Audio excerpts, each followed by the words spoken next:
My name is Jack Morgan. I work at a crematorium on the outskirts of New Orleans.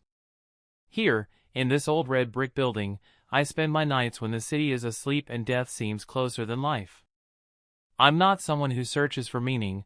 I used to just do my own thing, preparing bodies, starting furnaces, observing rituals of respect. But one day everything changed.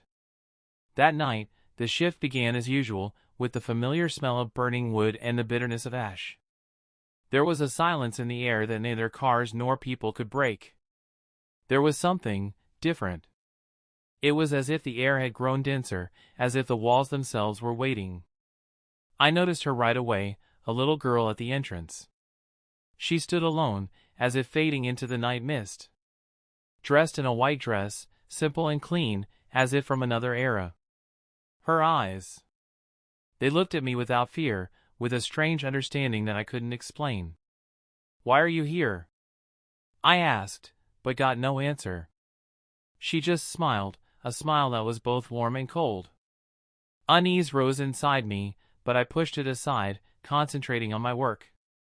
Today I was supposed to cremate an elderly woman who passed away under mysterious circumstances.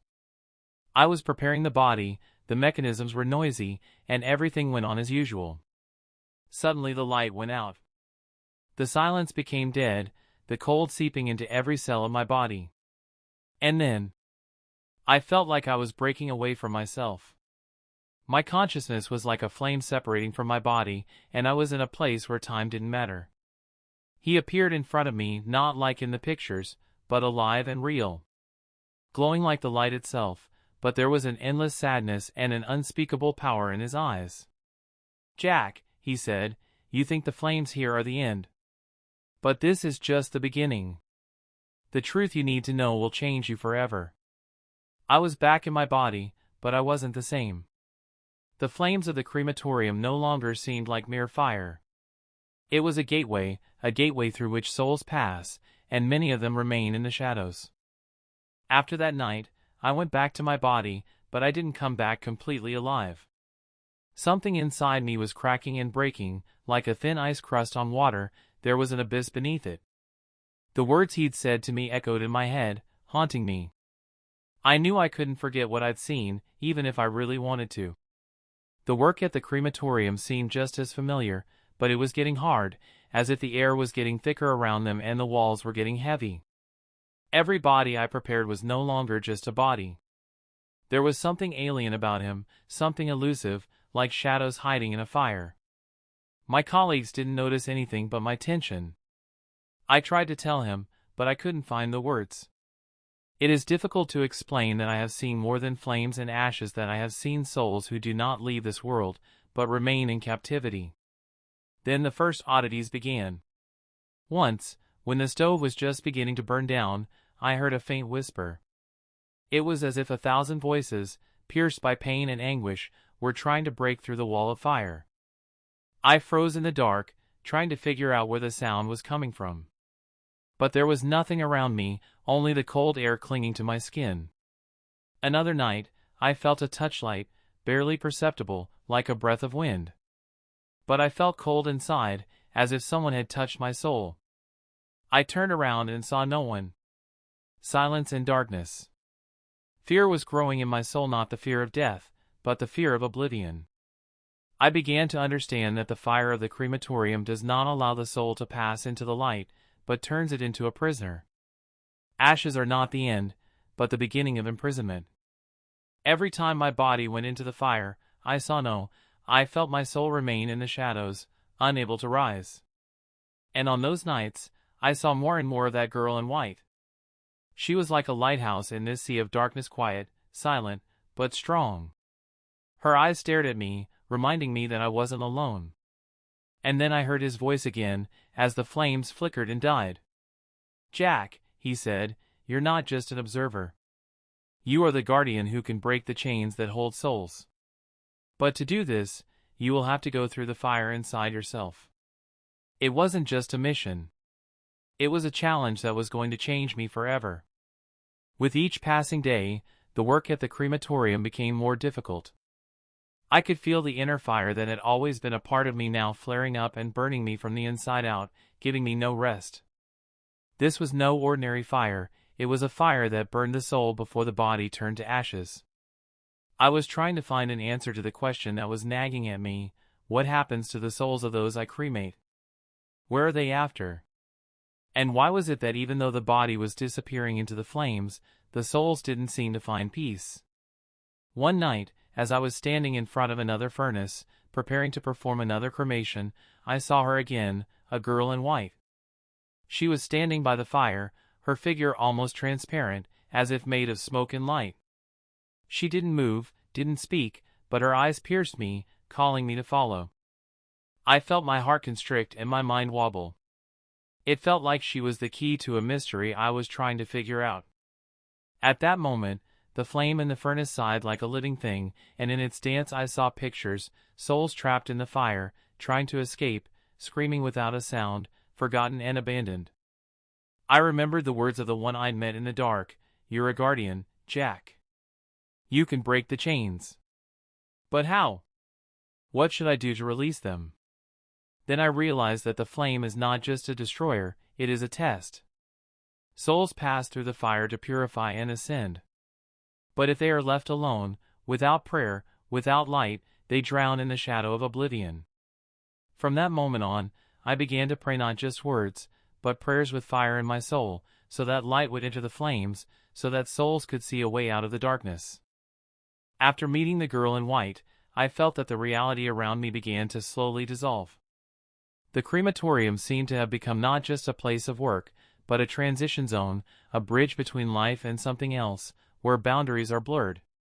Every time I went into the room with the stoves, I felt as if I was crossing a line that not everyone can go through and come back. There, amid the smell of burning bodies and cold stone, I saw more than just flames, I saw the movement of souls. Once, when I was on a night shift, I noticed that the fire in the stoves was changing. It became faint, shimmering, as if alive. At that moment, I heard whispers, not words, but feelings, emotions, calling me to the depths of that world that lies beyond flesh and ashes. And then I knew I had to go through that gate. Not just to observe, but to pass through the fire to where souls are frozen in eternity, where darkness feeds on oblivion. The girl in white reappeared at my door, her eyes shining with confidence and calm. She held out her hand to me, and I couldn't refuse. At that moment, I felt my body dissolve, and my consciousness rise higher, to light and shadow at the same time. A door opened in front of me, invisible but tangible. Beyond it lay a world where fire did not burn, but purified, where souls sought the path to light, but many remained trapped. And I realized that my task is not just to cremate the bodies, but to help the souls pass through this fiery boundary. But the price will be high. As I passed through that invisible door, I felt reality being torn apart. The world around me broke up into a myriad of particles of light and shadow, and I found myself in a space where time seemed to stand still, and space did not obey the usual laws. It was a place between worlds, where souls waited, where there was no day or night, only eternal darkness with flickering lights. I saw their souls. They were different. Some glowed as if filled with warmth and hope, others were dim as if burned out candles, and still others were prisoners of silent pain and fear. And in that boundless darkness, I felt a heavy weight pressing down on my heart. Many of these souls were trapped in the crematorium fire, not because the body was burned, but because their journey was interrupted, deprived of light and blessing. I tried to approach one of them, a dull and wounded one, and she looked at me with eyes full of despair. "Why are you here?" I asked. Without words, she showed me a vision, lives that were cut short too soon, words left unspoken, prayers left unheard and abandoned. It was the fire of oblivion, a flame that did not purify, but plunged into darkness. And then I realized that the crematorium fire was just an outer shell. The true flame is within us, and if the soul does not find light and forgiveness, it will remain trapped forever. As I returned to my body, I felt this truth burn inside me with the force of unbearable pain and responsibility. I'm more than just a person who burns bodies. I am the guardian between the worlds, who must lead souls to the light. But the price of this knowledge was high. I began to see these souls reflected in the people around me, in their fears, in their looks, in the way they hide their pain. From that day on, I couldn't afford to forget what was happening outside the crematorium. My life changed, and I knew that the road ahead would be full of struggle and discovery. With each passing day, my visions became brighter and more real. The world between worlds ceased to be a distant mystery, it became a part of my reality, which merged with my daily life. But with it came the shadows, not just ghosts of the past, but entities feeding on fear, pain, and oblivion. They did not want to let go of the souls, kept them captive and did not allow them to rise to the light. One night, while I was preparing another body, I felt the atmosphere around me change. The air became thick, as if filled with cold and heaviness. The flames in the furnace crackled, and I saw a figure begin to form out of it, dark, without a face, without a form, but with evil incarnate. She stared at me blankly, and I felt fear creep under my skin. "You took their bodies," whispered a voice that sounded like 1,000 voices, "but their souls belong to me." I realized that it was a shadow, a guardian of oblivion, feeding on those who had lost hope and forgotten the light. My heart was beating fast, but I remembered the words of the one I met, "You are the guardian." Summoning all my willpower, I began to pray, directing the light inside me and towards the flame, hoping that this light would be able to drive away the darkness. The shadow howled, its shape breaking up into clouds of mist, but I knew this was only the beginning. Such entities will come back to test me and see how strong I am. In that moment, I realized that my role was not just to work with bodies, but to lead souls through the fire of trials, protect them from shadows, and give them hope in the light. The flame in the crematorium is no longer just a tool for me, it is a battlefield for the fate of souls. After the encounter with the shadow, I realized that one prayer is not enough. It was necessary to understand the nature of this evil, to learn its weaknesses, in order to protect the souls who trusted me. In those days, I often thought back to the one I saw in my near-death experience, the light that called itself Jesus. His words rang in my head like a summons, "You're the guardian, Jack." One night, when the silence of the crematorium was thicker than usual, the girl in white appeared before me again. She wasn't just standing there, she was smiling, as if she knew something I couldn't. "You need to learn," she said in a voice that was both soft and commanding. "The flame not only destroys, but also purifies. Shadows are afraid of light, but light isn't always bright. Sometimes it's quiet, internal." She held out her hand, and I felt a warm glow inside me, not from the fire, but from faith and hope. "Follow me," the girl said, and the space around us changed. We found ourselves in a place where light and darkness intertwined in an endless dance, a world where souls were searching for their way, and where every decision was a test. She taught me to see light in the darkest corners, to hear voices that don't say words, and to distinguish those who are willing to move on from those who are afraid to let go. Each lesson was like a step into yourself, not an easy path, but the only one that could save souls from imprisonment. Since then, I've realized that I'm not just a crematorium worker. I am a guide, a lamp in the night for those who have lost their way. After those lessons with the girl in white, I felt a new fire ignite inside me, a fire of responsibility, light, and hope. But with it came something else, cold and heavy, like a shadow covering a flame from within. Doubts. Every night I asked myself questions that I couldn't find the answers to. Why me? Why did I get such a mission to mediate between worlds? Maybe I'm just an ordinary person, and all this is a game of my mind, an attempt to justify the fear of death and hopelessness? In my work, I increasingly saw faces not just of the dead, but of living people, with their fates, mistakes, and regrets. They looked at me with their own eyes, and I could feel their fear, bitterness, and resentment seep into me. Once I saw in the fire a face, not a body, but a face of an old man with eyes full of pain and despair. It was as if his soul was trapped in a fiery maze, unable to find a way out. I prayed, begged the light to guide him, but I felt weak inside. What if I don't make it? What if the fire I carry becomes not salvation for these souls, but eternal torment? These thoughts became dark shadows that enveloped my mind. Sometimes it felt like the entire crematorium was an abyss, and I was just a weak person on the edge of the abyss. But it was in my darkest moments, when hope seemed far away, that I heard the soft voice of the girl in white, a reminder that there is light, even if it is hidden under layers of fear. I began to look for answers not only in prayers, but also in books, legends, stories of those who met with the inexplicable. I understood that my path was not one of solitude, but a struggle, where faith and doubt go hand in hand. And in this inner fire, a new power is born, the power to accept your weakness and fear in order to carry the light further, no matter what. After the doubts started gnawing at my insides, life in the crematorium became even more difficult. I felt as if the world around me was changing, as if reality itself had become unsteady, and the boundaries between light and dark were blurring. One evening, as my shift was drawing to a close, Mike, a colleague of mine, came up to me, a simple and down-to-earth man who always looked at work as a chore. "Jack, are you okay? What is it?" he asked, noticing me standing thoughtfully by one of the stoves.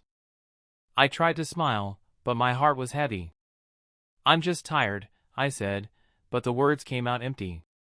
Later, when Mike left, I was alone in the waiting room, and suddenly I felt the air turn cold and the shadows begin to thicken in the corners. Where there was usually no one, I saw a silhouette blurry, dark, like part of the night itself. It was a shadow, the same entity I'd encountered before. It didn't appear in the fire, but here in my world, like a warning. I realized that the darkness was getting bolder and deeper, trying to thwart my mission and capture the souls I was trying to help. "You're playing with fire, Jack," Shadow whispered, and her voice was as cold as death. "But you don't decide who gets to be free." I felt my chest tighten with fear, but I remembered Jesus' words, "You are the guardian." He clenched his fists and spoke softly. "Light is always stronger than darkness." The shadow faded, but I knew it was a warning. Difficult times are coming and I need to be prepared.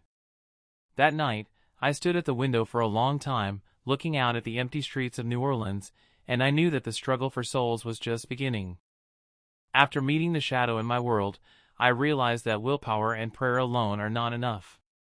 I needed knowledge and support. But where can you find them in a world that seems so cold and indifferent? I started looking. First, among the books. In the library of an old Catholic parish near the crematorium, I found ancient texts about the struggle between light and darkness, near-death experiences, and souls caught between worlds. These were not just religious treatises, they were philosophical reflections, mystical stories that opened up a new perspective on my mission. Then I began to talk cautiously with people, priests, healers, those who somehow touched on the topics of the spiritual world. Not everyone understood what I meant, and some looked suspicious, but one person stood out, Father Thomas, an old man with soft eyes and deep understanding. "Jack," he said one day when we met in his little chapel, "you carry a heavy burden. But remember, the light you're looking for isn't always bright and loud. Sometimes it is a quiet fire in the heart that does not go out even in the darkest nights." He told me about prayers of protection, about symbols of light that can help hold back the darkness, about rituals of purification not only of bodies, but also of souls. With his help, I began to learn new ways to work with fire, not only physically, but also spiritually. I learned to direct light to the darkest corners, to give souls the strength to free themselves. For the first time in a long time, I felt like I wasn't alone. But along with this came the realization that the shadows also learn, they watch, they wait for the moment to attack harder. My struggle was just beginning, but now I had the light, and people who were willing to help. Ever since I met Father Thomas and began to learn a new understanding of the light, my life seemed to have entered a different rhythm, a rhythm of struggle, where every moment could be a challenge. In the crematorium, the days and nights were no longer just shifts.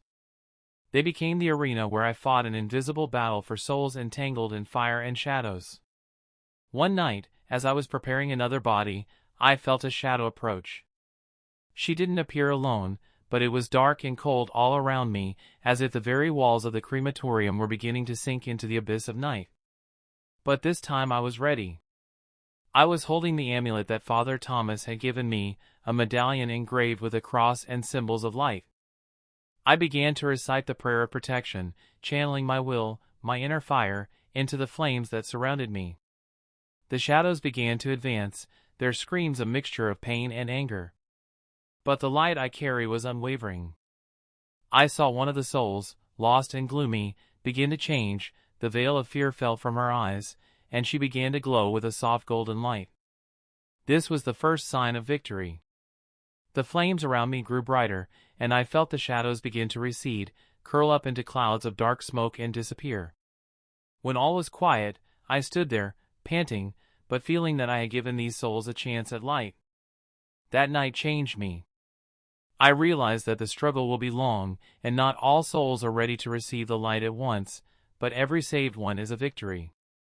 In that moment, I knew I wasn't alone, and even in the deepest darkness, there was room for a flame that wouldn't go out. After that night when the light defeated the shadows in the crematorium, I felt that something had changed not only in the outside world, but also inside me. But I was not allowed to rest. A few days passed and I started noticing strange things. At night, when everyone went home, the crematorium was filled with low whispers barely audible, but insistent. The voices of those souls who had not yet found peace, and perhaps even those shadows who could not reach the light. Once, when I was on shift, I heard this whisper clearly. He called my name, not just as a human being, but as a guardian between worlds. Jack. The voice seeped into the back of my mind. You must see the truth. Alarm flared inside me, but also a strange curiosity. I went down the corridor to one of the old crematorium rooms that had not been used for a long time. There, in the dimness, I saw a figure, not a man or a shadow, but something else. Her light was dim, but there was a knowledge in her eyes that was both a blessing and a warning. I've come to show you, said the voice that belonged to the figure, the truth about cremated souls. What I heard shocked me to the core. It turned out that the souls of those who have passed through the flames of the crematorium do not just dissolve into oblivion. They pass a test that can become their eternal captivity if their path is not illuminated by light. Many souls are lost, said the voice, because no one guides them. The flame cleanses the body, but not always the soul. Without light, it becomes a trap. I felt a new responsibility being placed on my shoulders now. I am not just a crematorium worker or a guardian, I am a guide to the darkest and brightest, a savior of those who are on the verge of oblivion. At that moment, I realized that I was going to have not only a struggle ahead of me, but also a great path of knowledge, where every truth will be revealed through pain and fear, through faith and doubt. The moment a voice from the darkness revealed the truth about cremated souls, I realized that my mission went far beyond the crematorium, beyond life and death. As I stood in the semi-darkness, a light flashed in front of me, not blinding, but warm and penetrating to the very depths of my soul.